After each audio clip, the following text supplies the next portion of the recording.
అందరూ బాగుండాలని కోరుకుందాం. ఈరోజు సంక్రాంతి పండుగ కదా, అందరూ బాగా పెద్దగా జరుపుకునే పండుగ సంక్రాంతి పండుగ. పిల్లలకి పెద్దలకి అందరికీ కూడా మరి ఎంతో ఘనంగా జరుపుకునేటటువంటి పెద్ద పండుగ మన ఈ సంక్రాంతి పండుగ. ఇది మన దక్షిణ భారతదేశంలో అందరూ కూడా అన్ని రాష్ట్రాల వాళ్ళు కూడా చాలా బాగా జరుపుకుంటారు ఈ పండుగను. ఈ పండుగ యొక్క విశిష్టత ఏమిటి అంటే ఈరోజు సూర్యుడు 12 రాసుల్లో తిరుగుతూ ఉంటాడు కదా, ఆయన రాసులకు అధిపతి కదా. ఆయన ఈరోజు ఈ ధనుసు రాశి నుంచి మకర రాశిలోకి ప్రవేశిస్తాడు. అందుకే మకర సంక్రాంతి అని చెప్పి అంటారు. క్రాంతి అంటే వెలుగు, దానికి మరి సంక్రాంతి మంచి క్రాంతి, కాంతి అని మనకి అర్థం వస్తుంది. మకర సంక్రాంతి మకర రాశిలో ప్రవేశించాడు కాబట్టి మకర రాశి అధిపతి శని. అంటే మన సూర్యులు వారు శనివారింటికి వెళ్ళారు. అంటే ఏంటి, వాళ్ళిద్దరి యొక్క ఐక్యత ఇక్కడ మనకు తెలుస్తుంది. వాళ్ళిద్దరి మధ్యన ఉన్నటువంటి అనుబంధం. మరియు ఇక్కడ ఆయనాలు 2 ఉంటాయి, దక్షిణాయనం, ఉత్తరాయణం. దక్షిణాయనం నుంచి ఉత్తరాయణంలోకి ప్రవేశించిన రోజు అంటే ఉత్తరాయణ పుణ్యకాలం మొదలైన రోజు అని కూడా అంటారు. అలా పండుగకు ఇవన్నీ కూడా కారణాలు. సంక్రాంతి పండుగ రైతులకి ఇది అంతా కూడా మనకి పురాణంలో చెప్పుకున్నటువంటి మాటలు. అదే రోజున ఇంకొక విషయం కూడా ఉంది. శ్రీ మహావిష్ణువు శంకరాసురుడు అనేటటువంటి రాక్షసుడిని కూడా ఇదే రోజున విజయం సాధించాడు, ఆయన పైన ఆయన్ని మట్టుబెట్టి. అయితే అది చెడు మీద మంచి విజయం, మంచి జరిగినటువంటి విజయం, మంచికి జరిగినటువంటి విజయంగా దీన్ని అభివర్ణిస్తూ ఉంటారు. అలాగే ఇంకా ఏంటంటే ఈరోజు ఈ పండుగ రోజున అందరూ కూడా మరి సూర్యభగవానుడు మన శనివారింటికి వెళ్ళినట్టుగానే మనకు కూడా ఈరోజు దశమగ్రహం అని అంటారు అల్లుళ్ళను. అందరూ కూడా అల్లుళ్ళను, కూతుళ్లను, మనవళ్లను, మనవరాళ్లను అందరినీ ఈ పండగకి పిలుచుకుంటారు. అందరూ కలిసిమెలిసి ఈ పండుగని ఆనందంగా జరుపుకుంటారు. ఎందుకంటే రైతులకు ఈ ఆరుగాలం కష్టపడి చేసినటువంటి పంట చేతికొచ్చి డబ్బులు చేతిలో ఉంటాయి. చేతి నిండా డబ్బులుంటే పండుగలు జరుపుకోవచ్చు కదా, జరుపుకుంటారు కదా. మిగతా పండుగలన్నిటికంటే కూడా సంక్రాంతి పండుగను అందుకనే అంత ఘనంగా చేస్తూ ఉంటారు. అందుకే సూర్యభగవానుడితో పాటుగా భూమాతను కూడా పూజిస్తారు. రైతులందరూ కూడా పొంగలి మనకి పాలు పొంగలు పెట్టి పొంగించి పాయసం చేస్తారు. దాన్ని వండిన తరువాత ప్రకృతి మాతకు పూజ చేసి, భూమాతకు పూజ చేసి అందరూ కూడా భూమాత ఆశీర్వచనాలు తీసుకుంటారు. ఎందుకంటే భూమే కదా పంటను పండించి ఇచ్చేది, పంటనిచ్చేది. అందుకని భూదేవికి అందరూ కూడా పూజలు చేసుకుంటూ ఉంటారన్నమాట.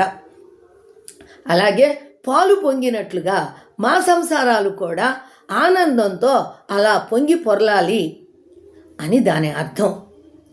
అలాగే ఇక ముగ్గులు వేస్తారు. ఈ పండగలో వచ్చేటటువంటి అత్యంత ప్రాధాన్యత ఏంటంటే పెద్ద పెద్ద ముగ్గులు వేస్తారు. అంటే ఆవు పేడతోటి కలిపినటువంటి కళ్ళాపి జల్లి దాని మీద ఈ ముగ్గులు వేస్తుంటారు. ఈ ముగ్గులు కూడా వీటికి ఒక ప్రత్యేకత ఉంటుంది. అంతకుముందు మామూలు ముగ్గులు ఏవేవో వేస్తారు, కానీ ఈ సంక్రాంతి నెలలో ఇది నెల రోజుల పండుగ కదా, ఈ నెల అంతా కూడా అలాంటి ముగ్గులే వేస్తారు. ఆ ముగ్గులు ఏంటంటే గీతలు కలిసేటట్లుగా ముగ్గులు వేస్తారు. గీతలు వేసి వాటిని కలుపుతుంటారు. అలాగే చుక్కలు పెట్టి ఆ చుక్కలను కలుపుతూ ఉంటారు. అంటే అందరం కూడా ఇలా కలిసిమెలిసి ఉండాలి అనే భావన ఆ ముగ్గుల్లో తెలుస్తుంది. అందుట్లో ఒక సైంటిఫిక్ రీజన్. ఆ ముగ్గు పిండిలో సున్నం బియ్యం పిండి కలిపి ముగ్గును తయారు చేస్తారు. మరి సున్నం ఉందంటే క్రిమికీటకాలను నాశనం చేస్తుంది కదా.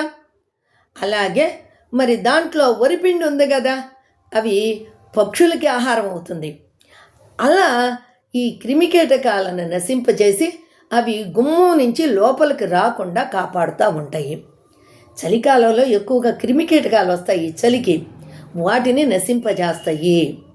అలాగే గొబ్బెమ్మలు పెట్టి ఆ గొబ్బెమ్మల మీద గుమ్మడి పూలు వస్తాయి. ఆ గుమ్మడి పూలతోటి అలంకరణ చేస్తారు. అది చేసి అలా గొబ్బెమ్మను పెట్టిన తరువాత అక్కడ ఆ ముగ్గులో చుట్టూరా బియ్యపు గింజలను జల్లుతారు. పసుపు కుంకుమతో పాటు బియ్యపు గింజలను కూడా వేస్తారు. అవేంటంటే పక్షులు కూడా ఆనందంగా కడుపు నిండా భుజిస్తాయి, వాటికి కూడా భోజనం పెట్టినంత పుణ్యము అని అది ఒక రీజను. అలా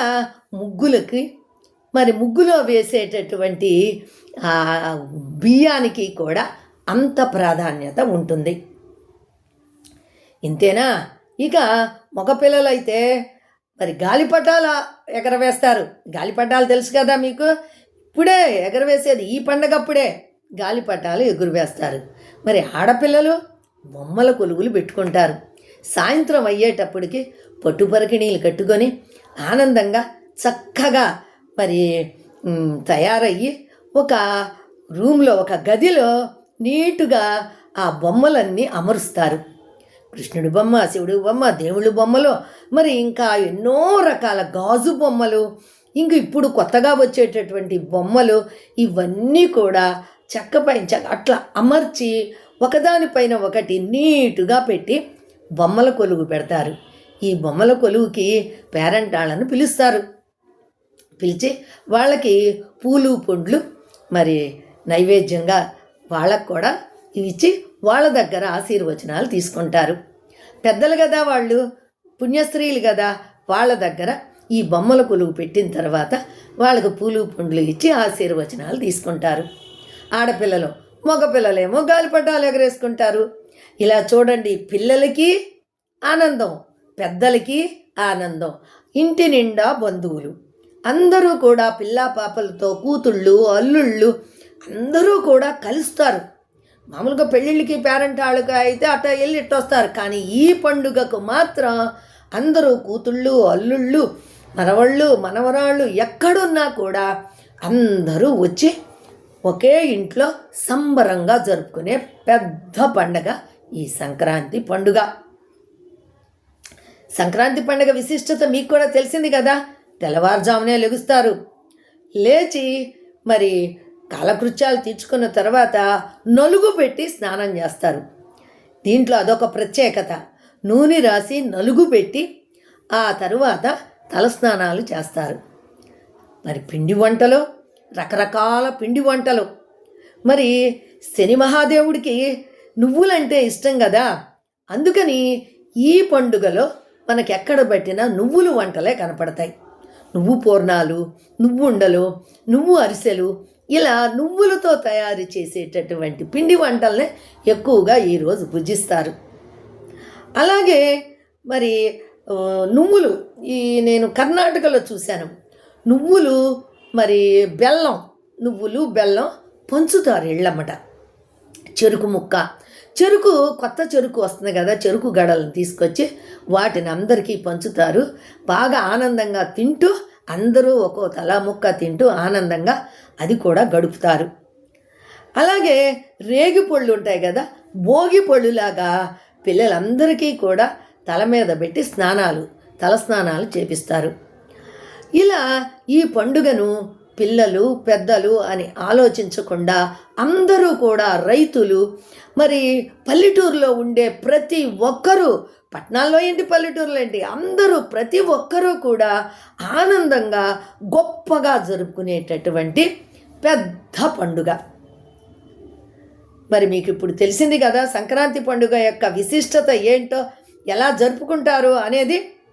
మరి కాబట్టి మీకు ఈ సంక్రాంతి పండుగ విశిష్టత నచ్చినట్లయితే నాకు ఒక లైక్ చేయండి, అలాగే ఒక కమెంట్ ఇవ్వండి, మీకు కుదిరితే షేర్ చేయండి.